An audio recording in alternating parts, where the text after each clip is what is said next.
We are lucky to have J.P. Hodnett here, the head paleontologist for the Maryland Dinosaur Park. But like I said, he's not going to be talking about dinosaurs, so or maybe you will. I don't know. Well, I can mention that there are sharks at Dinosaur Park, but There are sharks at Dinosaur Park. yeah. Got to get our plug in. If you have not been to the Dinosaur Park in Laurel, please make time to go. They're now open, so we can all go in there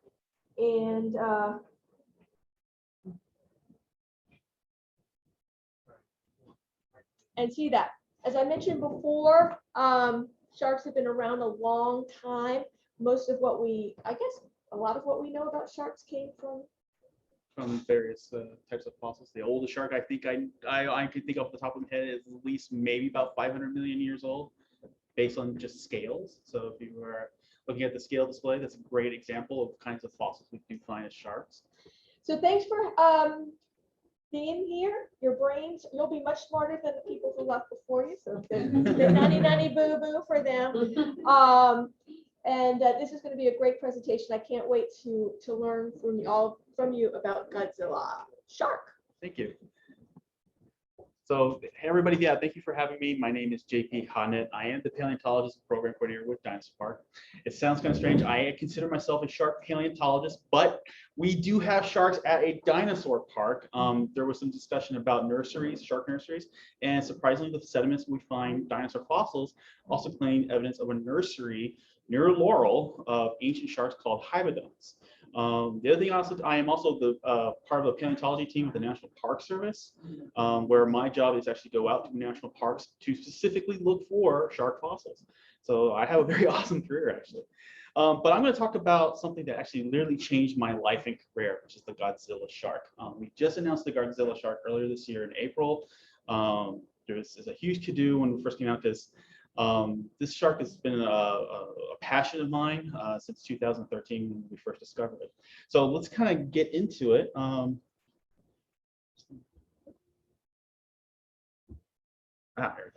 right, so where are we going? So we're going actually just outside of Albuquerque, New Mexico.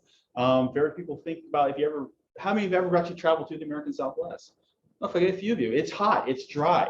The place we actually found this shark fossil was in high mountains where there's ponderosa pine trees.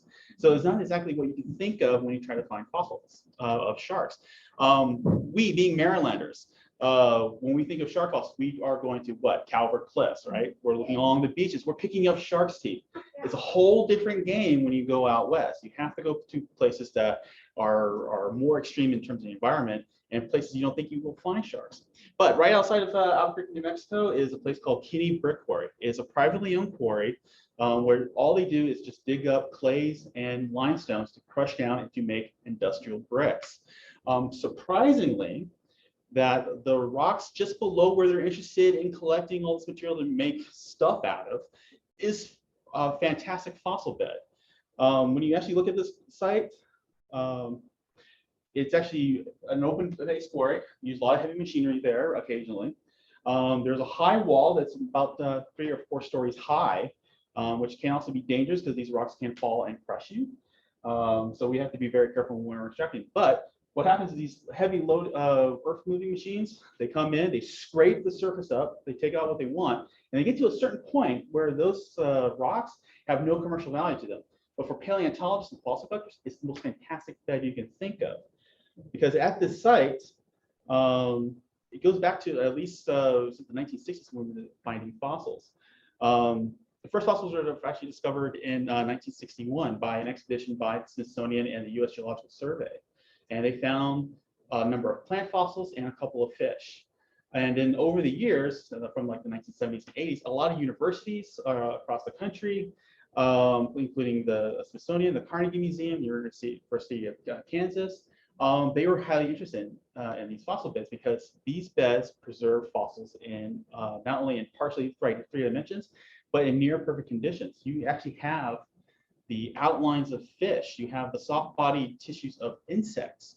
So it's one of these beds we call a lagerstätte, which means it's a fossil site preserves pretty much anything. And we've been working at the site for quite a while, especially now in the 2010s. My involvement, however, happened on a very specific date. May 23rd, 2013 will live in infamy for me. What happened was that as a undergraduate, I started getting interested in shark teeth from around the northern Arizona region, which were all Permian age. And I was at a conference where we were talking about a very specific time.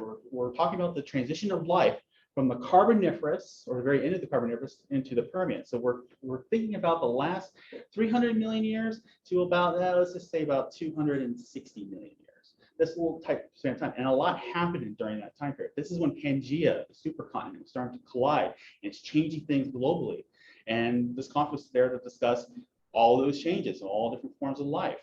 But when you go to these professional meetings, sometimes they like to do, especially if it's a small group like what we had, they like to throw you on a bus and take you out to a fossil site. And they took us to Kennyford Quarry. So this is us. That was our bus they threw us out on. And this is the site. You know, you have these basically thin shales and limestone beds that has all these amazing fossils. And some of the first fossils I got introduced to were things like these. So here's a table. They actually had a commercial fossil collecting outfit out there that day, and they lined up their most prized finds they found within the last month. So you have things like huge fern fronds. You have pieces of fish. So like right over here on the lower right-hand side is a large shark tooth. Above that, with a little arrow here, this has actually turned out to be a new species of ratfish, a relative to modern sharks, which actually is something I'm working on right now, which turned out to be even weirder than the Godzilla shark. But we're not talking about that today. But so what happened to me next is that we're out there for a couple of hours. I moved to a spot not far from where this table was, and I started just kind of chipping through shales. I'm finding lots and lots of plant fossils. I'm finding little bits of fish scales, which to me, as a budgeting fish paleontologist, I was like, hey, this is cool. I'll be satisfied with these finds. However, just about a half hour before we had to leave, I struck something. I struck that. And I can't see the cancel button on here. You don't see it on the screen? Maybe I can. Yeah, let's see if they can look at the other computer. So what you're looking at there, to my original eye,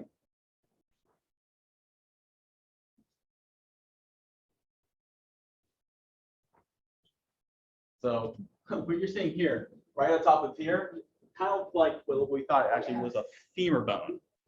And to my untrained eye at the time, I didn't realize actually that was cartilage.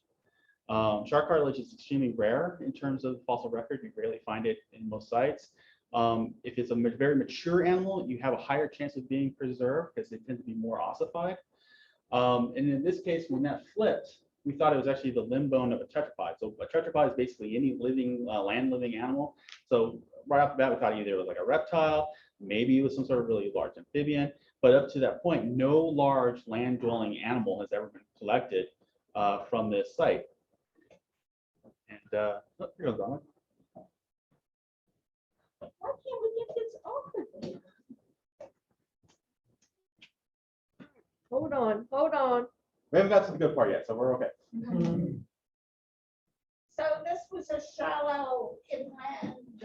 Yeah, so which I'll point out a little bit later, this was actually once a series of shallow seas within an island chain. So much of the American Southwest, which I'll show you a really good picture of, was actually a bunch of different little small islands all across, dotted with little shallow seaways and marine basins. So the one thing I will point out is that as soon as this was flipped, the entirety of the group there got super excited because again we thought it was some sort of really cool large land animal. And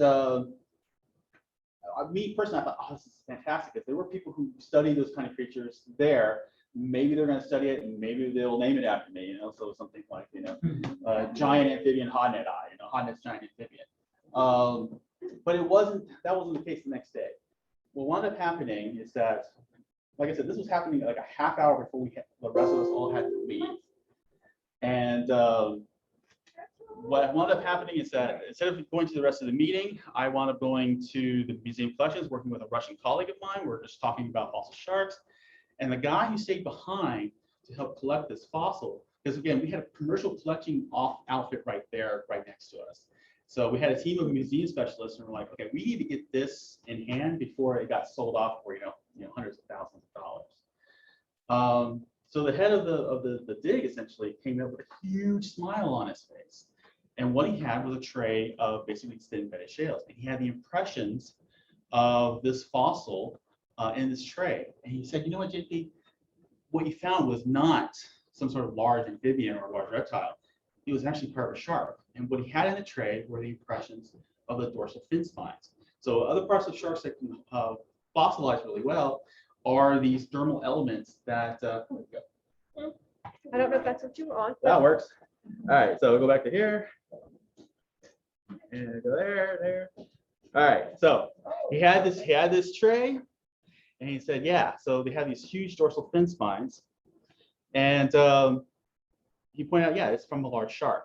And so the curator asked me that same day, say, hey, you work on sharks, do you want us to describe this? And I was like, yes, because it turned out to actually be a group of sharks that I absolutely love in terms of studying.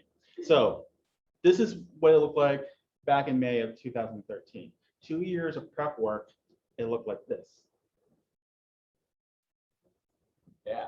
So what I found, literally, where my little shadow's pointing, is the tip of the nose of this shark. It was so well preserved that the outline of the body and the little parts of the skin were still intact for the rest of the fish. So this actually turned out to be one of the most complete carboniferous sharks, a 300 million year old shark ever found anywhere in the world.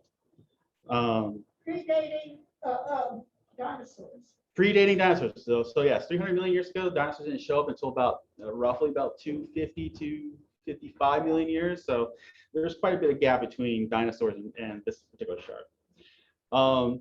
Okay, so as a paleontologist, I have to talk about rocks. So hold on. So I was talking about what the world used to look like. So here's the American Southwest on the left in a paleogeographic map.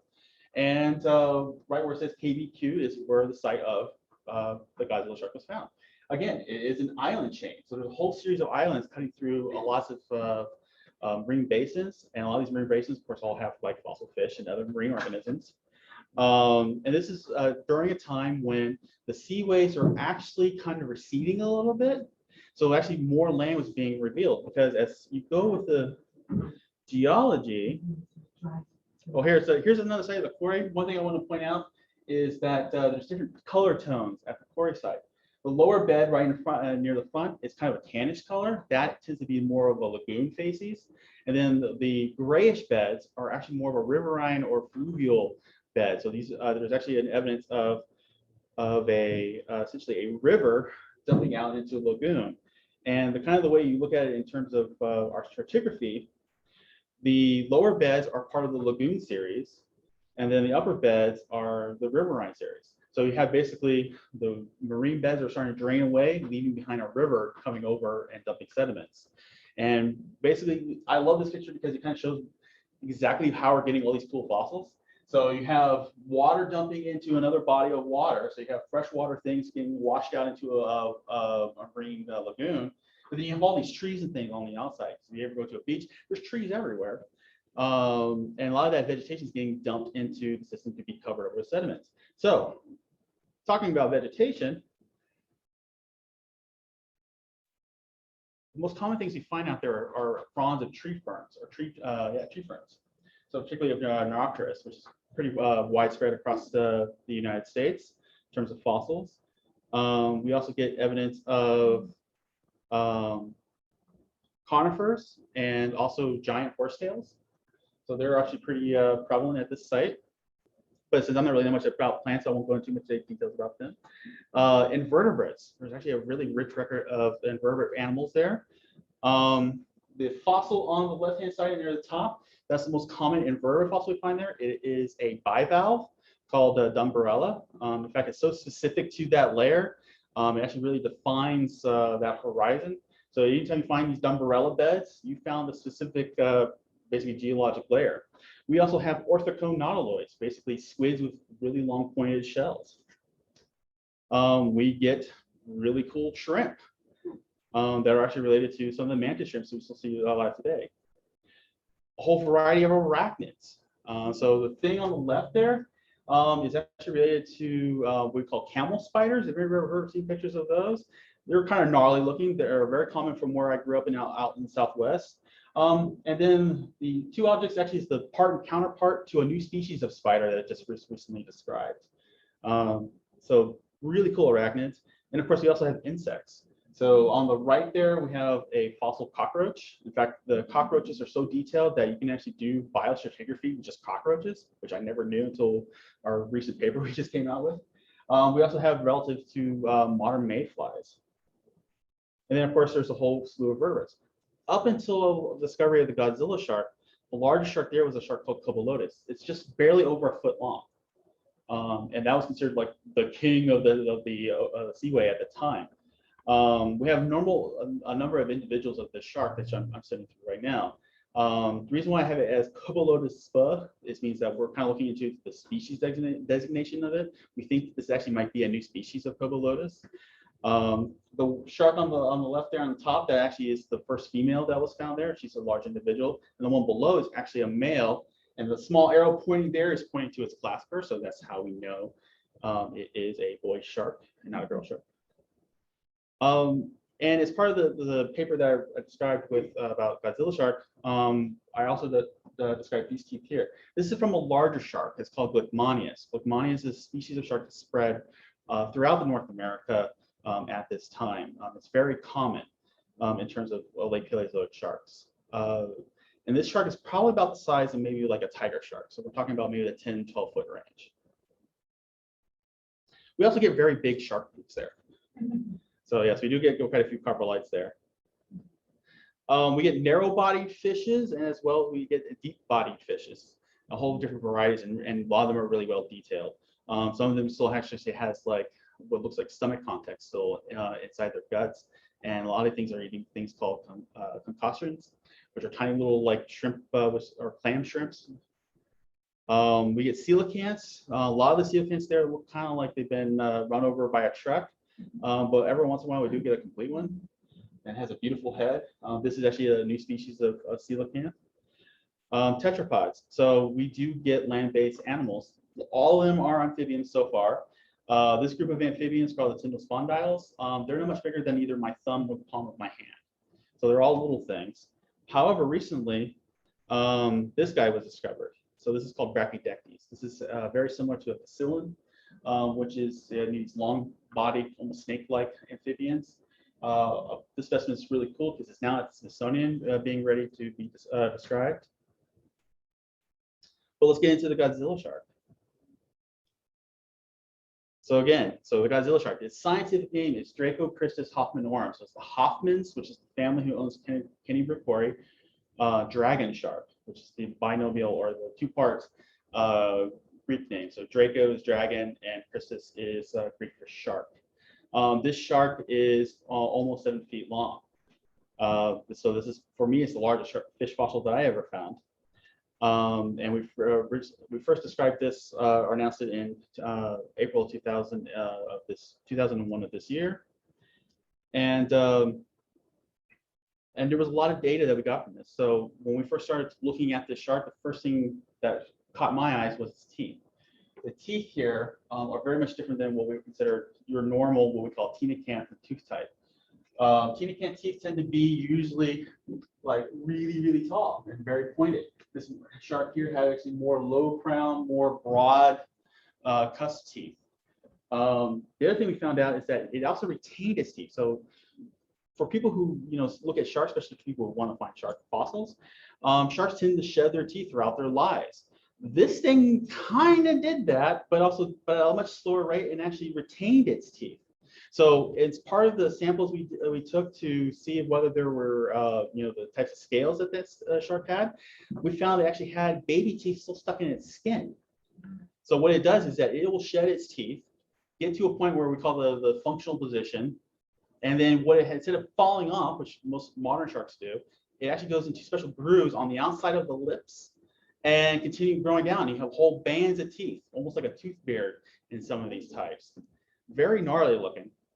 And we also have a variety of scales. the scales around the nose actually look more like what you see on the face of a Gila monster rather than your typical shark face.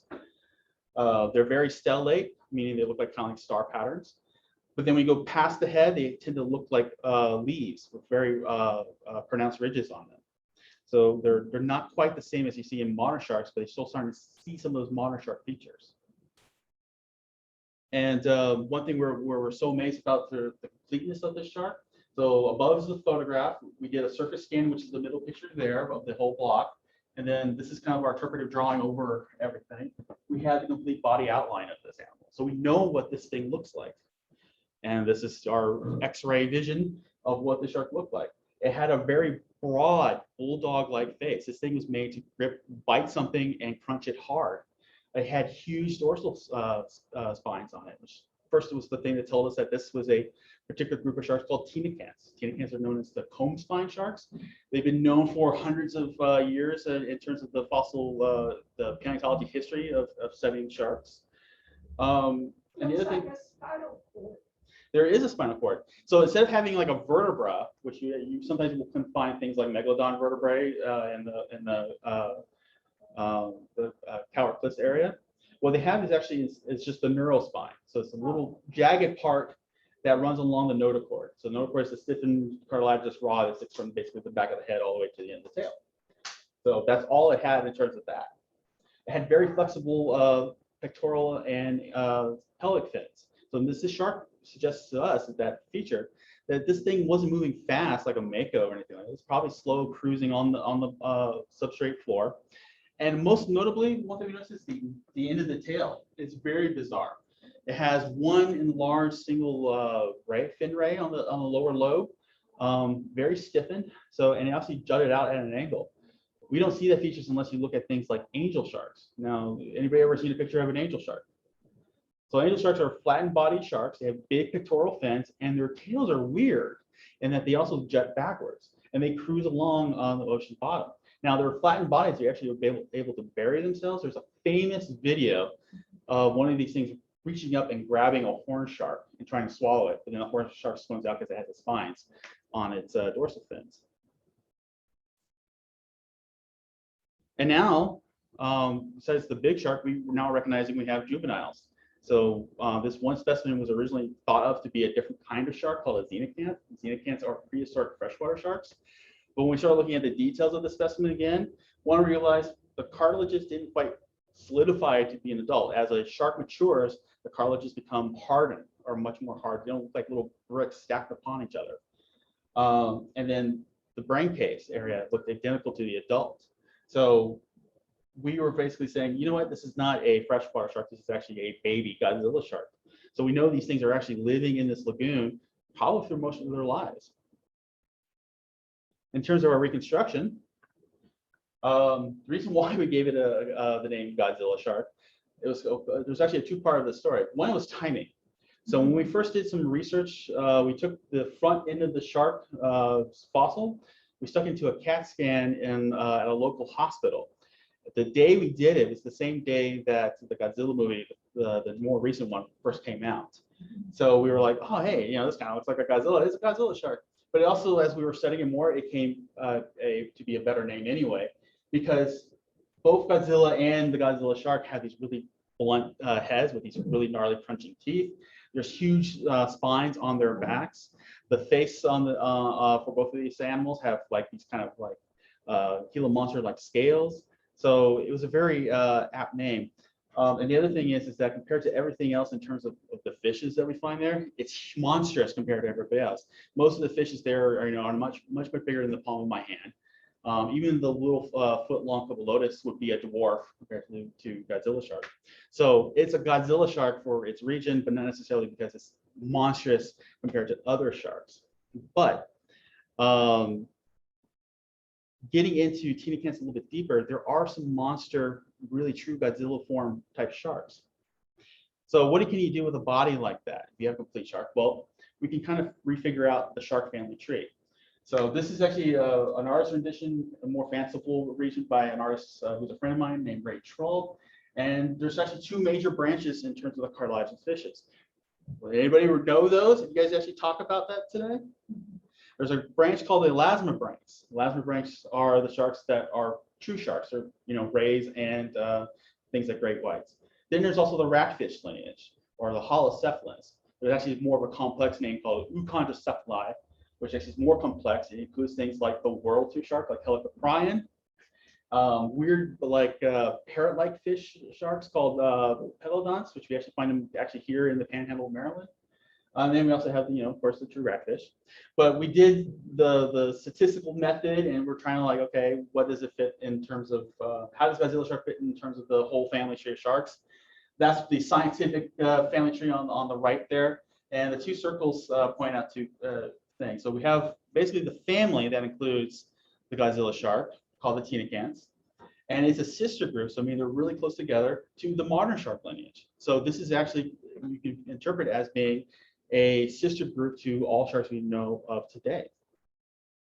So getting back to spines, again, this thing has 2.5 foot long spines on its back, which is ridiculous in terms of just body proportions. But going back about 100 years, there were two sharks from Scotland called Goodrichthys and Tinacanthus costellatus that were found in near complete forms, and they had spines as well. So one thing that really popped out for us for the Godzilla shark is that the proportions of the spines for the body are greatly exaggerated, much more so than some of the previous ones we found.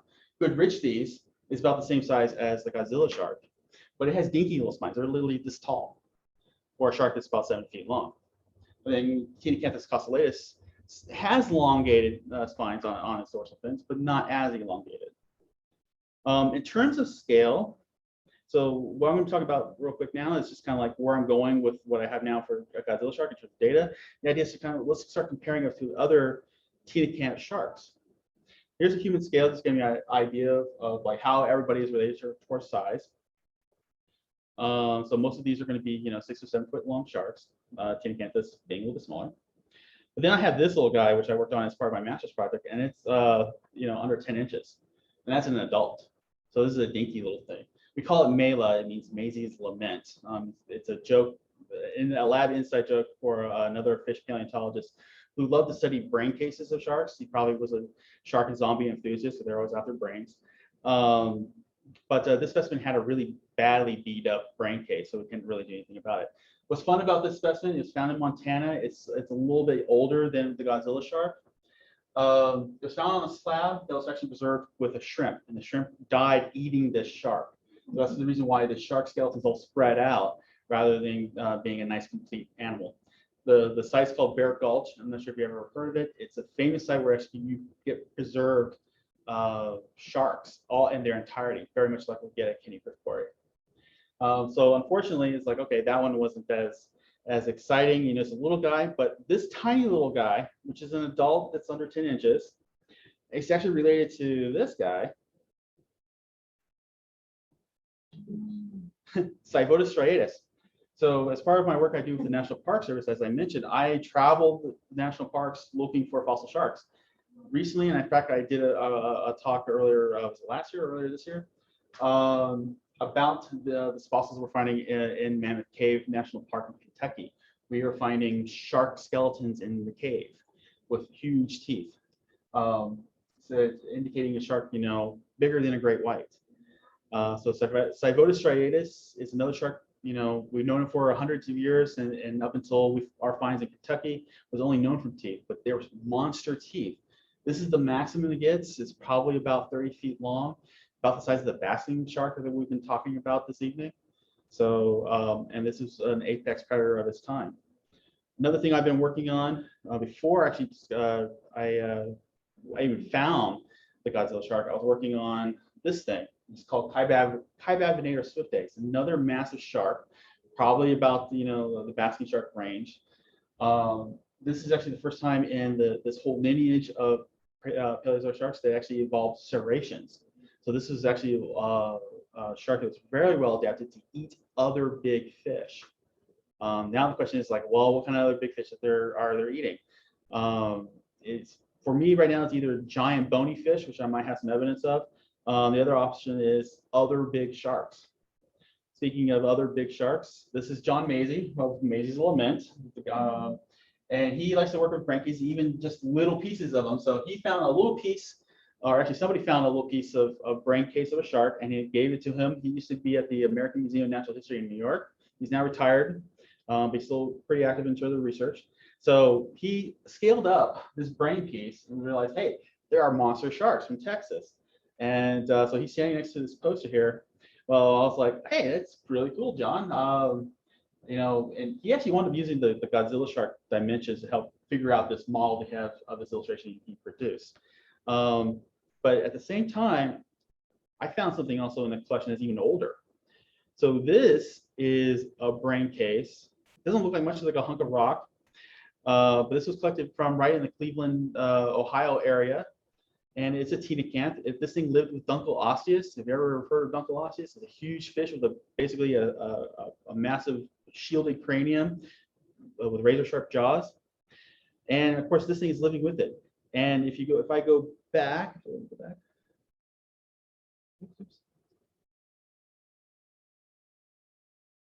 there we go. So if I go back, that piece there is basically this entire lower area from Cleveland. So that's indicating that there were monster sharks living with giant placoderms at the same time, which is one of the things I've been working on now, is actually kind of mapping out when do these giant sharks, specifically coelacanth sharks, are popping up in the fossil record. So I'm in the process of a hypothesis right now. I'm developing a paper, but this is kind of the rough model, is that there are multiple points in time when we have giant sharks living before the age of the dinosaurs, before Megalodon. And there's a whole history of them. So the giant brain case from Cleveland is from the Devonian. We have the giant Cybotus from the late Mississippian. We have the super Texas shark from the upper part of the Pennsylvania period. And then we have Kaibat venator in the Permian of Arizona. So a lot of speciation events where small sharks become big in multiple lineages with this one family unit. So it's kind of raising questions, well, what else could do this? So I'm going to kind of leave you guys with that. It's kind of like, hey, there's more work to be done. And thank you for listening.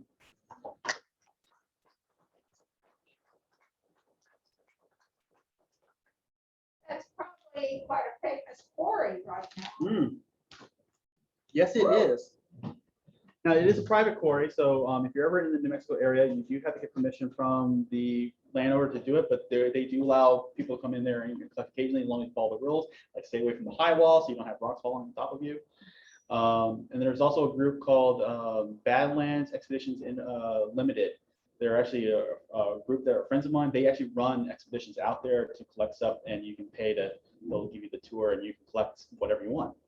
So Field trip. Field trip, yeah. Field trip. Yeah, it's really cool. All you have to do is sit down in a nice spot, and you're just shaving off shales. It's not like you're covering lots of land and chipping away at hard limestones or anything like that. It's a very easy way to work. So, and I got I have 5 new species of sharks I'm still working on from this site. So when I'm not working at Dinosaur Park or doing stuff with the National Park Service or with the Smithsonian, I'm working on these things. So. We do have a question from Zoomland. Did Megalodon live at the same time as dinosaurs? If you can repeat that. Yes. So did Megalodon live at the age of the dinosaurs? It did not. However, there were relatives of Megalodon that lived in the age of the dinosaurs, and they were not something to sneeze at. They were pretty big themselves. Not the 50 to 60 footers that we think Megalodon might be, but maybe 2/3 that size. So they're still pretty large, getting to the 30, 40 feet lengths. And it just shows the continued evolution of giant sharks within lineages going through time. Any questions from our 3D people? Where was this quarry you were referring to? So this quarry is Kinney Brick Quarry. It's specifically in what's called the Manzano Mountains, right outside of Albuquerque, New Mexico, on the east side. Oh. How big are the teeth? Are you talking about the Godzilla Shark? Yeah, the Godzilla Shark is kind of dinky in terms of teeth. They're probably maybe at the most about a centimeter. It's not really huge.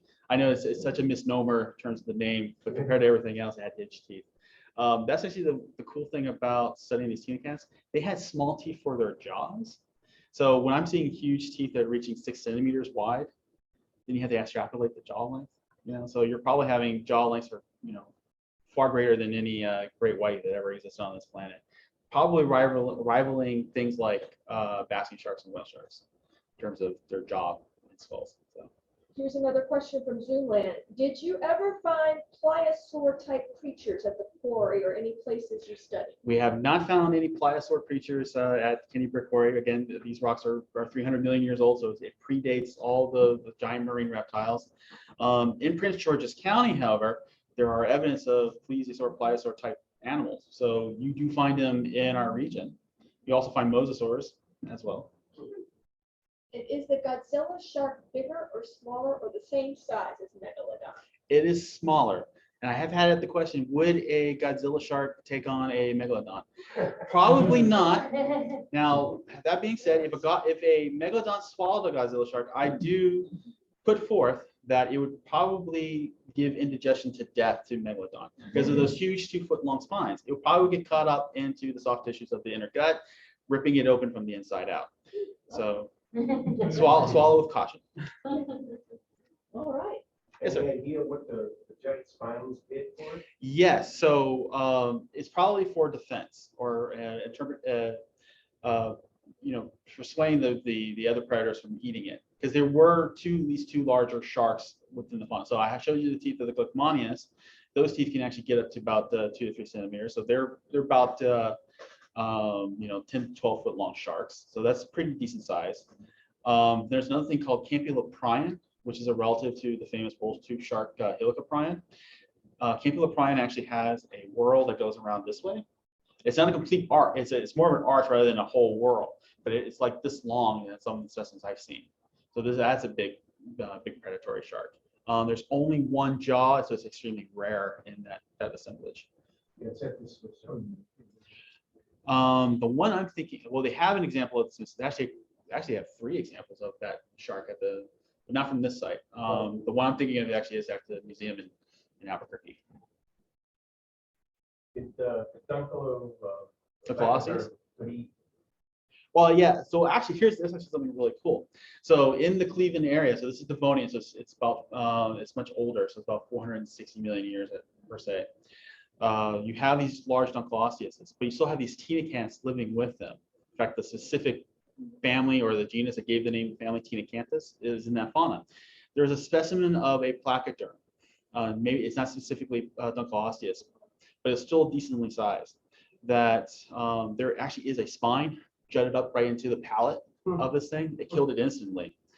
And the other thing is that specimen I'm studying right now from that same site, it's pretty articulated. You have the head and the gill arches stuck in the gills, and it's probably what killed this particular shark, is a baby placoderm. So these things, these tenacants, are eating placoderms too. So what are these things that led to the death of the placoderms? I don't know, but I like to speculate maybe. And last question, what's the biggest, well, Terrence wants to know what's a placoderm. What's a placoderm? Placoderms are considered the first jawed fishes on the planet. They, instead of having a jaw like that we have with lots of teeth, instead what they evolved is that they have the jaw, but then instead they evolved in an area that's hardened almost to be like, that's what I can say, like being cleavers on the sides. The technical name is are gnathials and infragnathials. They don't use jaw or maxilla or dentary or anything like that. But that's what they do. They actually shear as the jaws go up and down. And they were the apex predators of their time. And the biggest prehistoric shark? So far as Megalodon. All right. And that was a one that lived in Maryland. So it brings us back to the Natural History Society of Maryland, Yep. where you can join our fossil club and go on fossil digs down in southern Maryland and find the teeth of the largest shark that have ever lived. We have some examples out there. Thank you so much for coming and spending. I do want to put one announcement. Like she mentioned before, Dinosaur Park is now open. We're bringing back our public programs. Our public programs are back and running. So it's the first and third Saturday of each month, totally free to the public. Come on down, check us out. We're doing summer hours right now, so we're starting at 10 in the morning and we're going to about 2 o'clock. Come find the local dinosaurs of our region, but also at the same time keep an eye out for the little baby sharks that we find there too. Baby shark. Yes. First and third, right? First and third. So our next program actually is going to be next Saturday, August 21st, at 10 o'clock. So, yes, sir. I noticed you had pictures before of one of the coelacanth sharks spotted. Mhm. How would you know? Don't know. Yeah. Unfortunately, right now, this particular sighting at Canadian Quarry, it does preserve pigment. So I'm trying to see if I can maybe do some sort of like fluorescent laser analysis, see if I could get a color pattern either off of Godzilla Shark, or I have one little ratfish we call Don Juan. It's very weird looking, but you can actually see kind of a weird pattern when you look under the microscope. That's my first and smaller, so I could put it in a machine easier. But I want to see if I can get that to glow in the dark and see if it shows a pattern. I guess that slide was artistic license. then. A little bit, yeah, but we're basing it off of close relatives and things like that. Right. So. Thank you again. You are the smartest people I've seen all day. So, for your Métis, join us if you can, and take the knowledge that you've learned today and share it with others and make the world a smarter place too. All right, thank you. Thank you, guys. Thanks, Jeffy. So was this a successful day? I think so, yeah. I won't know until, but it was, I mean, it's. What's the name of